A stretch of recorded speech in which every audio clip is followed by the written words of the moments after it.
Allopathy क्या कह रहा होता है कि सोराइसिस इनक्योरेबल डिजीज। आयुर्वेद में हम क्या बोलते हैं, कष्ट साध्य रोग है। जब तक कोई मेडिसिन डीपर लेयर्स में यहाँ तक नहीं पहुँचेगी, इस लेयर पे काम नहीं करेगी, वो मेडिसिन लॉन्ग टर्म के लिए सक्सेसफुल नहीं है।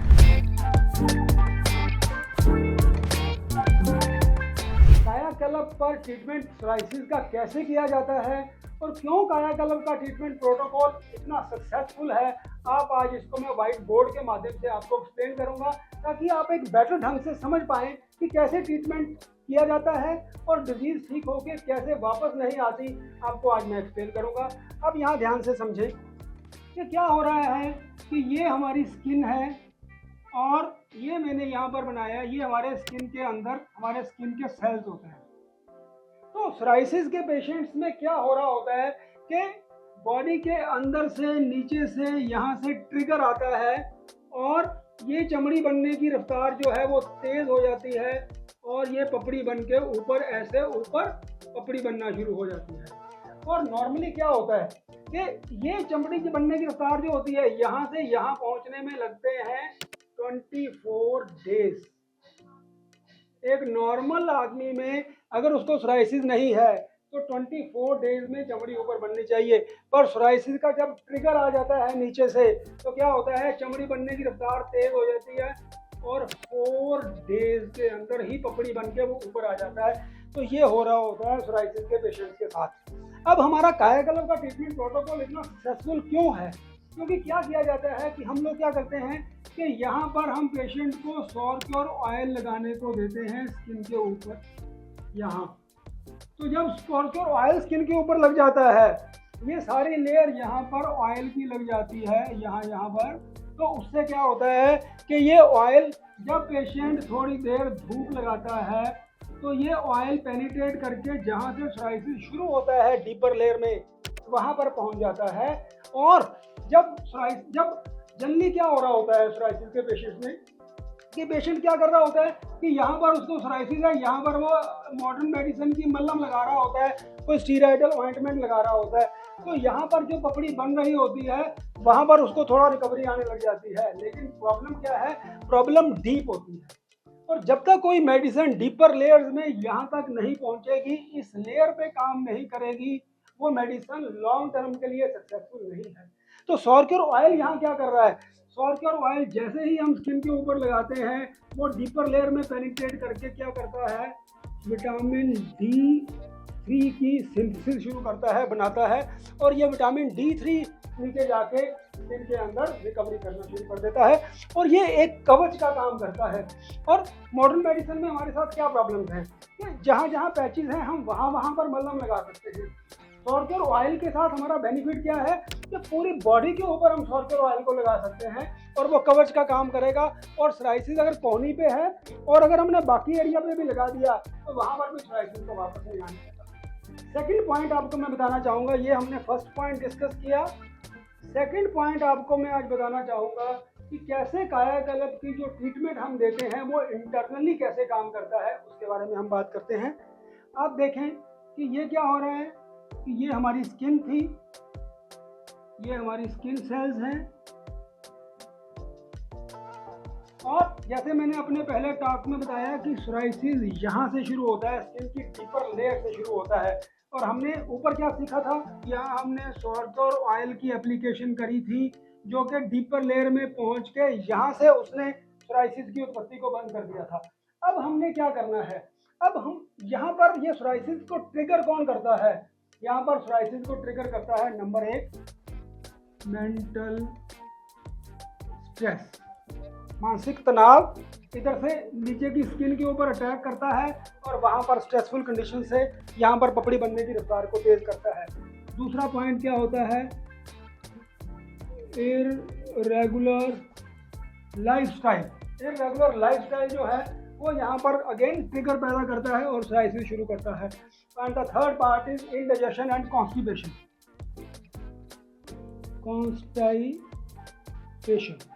ये सारे फैक्टर्स जो हैं ये यहाँ पर सोराइसिस को ट्रिगर कर रहे होते हैं। अब जो कायाकल्प का जो ट्रीटमेंट प्रोटोकॉल है उसके अंदर जो हर्ब्स हैं वो क्या काम करती हैं।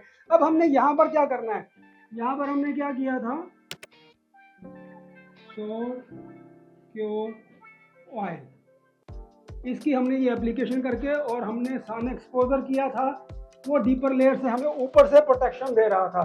अब हमारे ये ट्रिगर्स हैं, ये ट्रिगर्स को 100% पेशेंट ठीक नहीं भी करता अगर, तो क्या हो रहा होता है, हमारे पास है सौर काया, सौर काम एंड अमीनो काया, ये 3 प्रोडक्ट्स जो हैं ये क्या करते हैं कि यहाँ से जो स्ट्रेसफुल ट्रिगर्स बने थे, जिन्होंने यहाँ से ट्रिगर भेजा ऊपर पपड़ी बनने की रफ्तार को तेज करने के लिए, ये सारे जाके यहाँ पर इसको न्यूट्रलाइज कर देते हैं। यहाँ से जो ट्रिगर आए होते हैं और यहाँ से ये ट्रिगर ऑफ हो जाता है।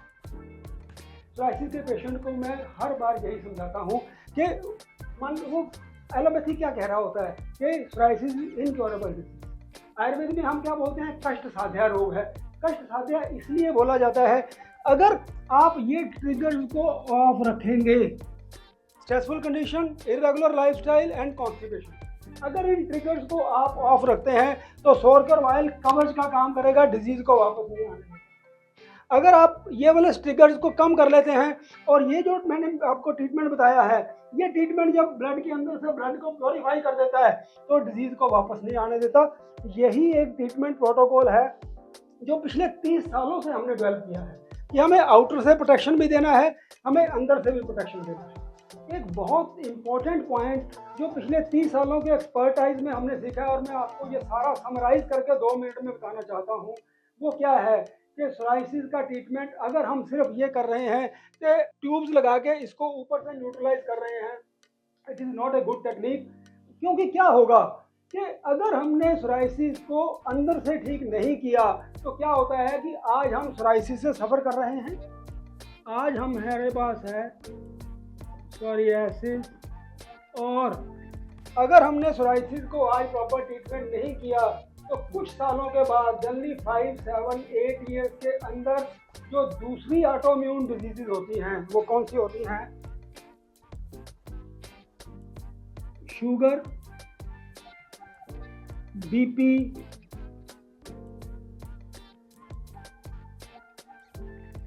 हार्ट, ये 3 डिजीजेज जो होती हैं ये ऑटोइम्यून डिजीजेज होती हैं। और जब पेशेंट इन डिजीज़ के लिए अपने डॉक्टर के पास जाता है, पूछता है कि डॉक्टर साहब मेरे को शुगर क्यों हो गई और मेरे को बीपी क्या हो गया, तो डॉक्टर क्या बोलते हैं, ऑटोइम्यून डिजीज़। तो ऑटोइम्यून डिजीज़ में आपको जो पॉइंट आज मैं कहना चाहता हूँ, सोराइसिस आपको ये कहने आया है कि आपको अपने जीवन में मूलभूत बदलाव करने हैं। और मूलभूत बदलाव क्या करने हैं वो मैं आपको ब्रीफ में आज बता दूंगा। लेकिन अगर हम आज ये नहीं कर रहे तो हम इन डॉक्टर्स के चैम्बर से हम बहुत दूर नहीं हैं। तो सोराइसिस को सिर्फ इसलिए कि ऊपर ट्यूब लगा के दबाना नहीं है, मैंने ये टेक्निक बताई है, इंटरनल ब्लड प्योरिफिकेशन भी करना है, साथ में डिजीज वापस ना आए ये मैनेजमेंट भी आपने करना है।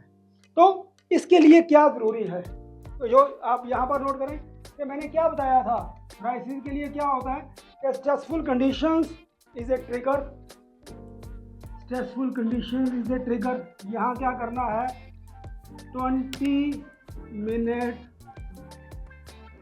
प्राणायाम, it is very important. Stressful conditions के ट्रिगर को ऑफ करने के लिए 20 मिनट प्राणायाम करना है। इर्रेगुलर लाइफस्टाइल में क्या हो रहा है, अगेन ए ट्रिगर, क्या करना है, 1 hour you have to give to your body. आप कुछ भी करें, 1 घंटा आप सैर करेंगे, व्यायाम करेंगे, लेकिन अपनी बॉडी को, फिजिकल बॉडी को 1 hour to body, 1 hour to body. ये 2 चीज़ें जो हैं ये यहाँ पर अगर आप कर लेते हैं और लाइफस्टाइल मॉडिफिकेशन कर लेते हैं और प्राणायाम कर लेते हैं तो ये सारे ट्रिगर्स को यहाँ आप ऑफ कर लेते हैं। और जब ये ट्रिगर्स को आप ऑफ कर लेते हैं तो जो कहते हैं ना डिजीज़ वापस आ जाता है, ये वापस इसीलिए नहीं आएगा कायाकल्प के ट्रीटमेंट के साथ क्योंकि ये कवच का काम करेगा, ये ब्लड प्योरिफाइंग हो जाएगा। ये चीज़ें अगर आप कर लेते हैं तो आपको फ्यूचर में जो आने वाली प्रॉब्लम्स हैं उनसे भी बचत हो जाएगी।